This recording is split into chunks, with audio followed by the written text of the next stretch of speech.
Hello and welcome back to another video. In this problem, we have 4 examples of a function, and we are asked to explain why each of them is continuous or discontinuous. So firstly, we have the temperature at a specific location as a function of time. So this is continuous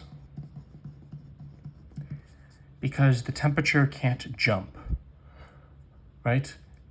The temperature can increase and decrease rapidly or slowly, but the way in which temperature increases and decreases is continuous in that you're never jumping from, let's say, 65 to 70 degrees, right? You are increasing from 65 to 70 over a period of time, but you're never jumping in the value.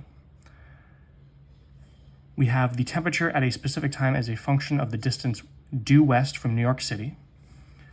So we are at New York City, and if you could just look west and look at the temperature at all of those locations, then is it continuous or discontinuous? Now, this is also continuous. Why? Because as we're going west, right, let's say it's 65 degrees in New York City. As we go west, right, as we continuously go west, think of it as going, mile by mile, foot by foot, inch by inch, all the way down. We're going continuously. Therefore, from any point to the next point, since there's an infinitesimal distance between them on this function over the x-axis, you can think of it as the distance, the temperature won't jump, right? You don't just take a step outside and suddenly the temperature jumps by 5 degrees, right? You can walk across town and maybe over the course of walking across town, it increases by 1 degree, but it's continuous. The altitude above sea level as a function of the distance due west from New York City. In a similar way, we can say that the function is continuous because there's continuous ground, right? There isn't just some hole going off to nothingness, right? There's not a black hole 20 miles due west of New York City.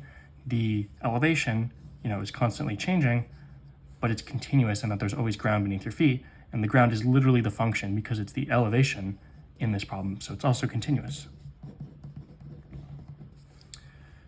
So finally in D, the current in the circuit for the lights in a room as a function of time. And so this might be a little bit more of a abstract example because these other examples, it's very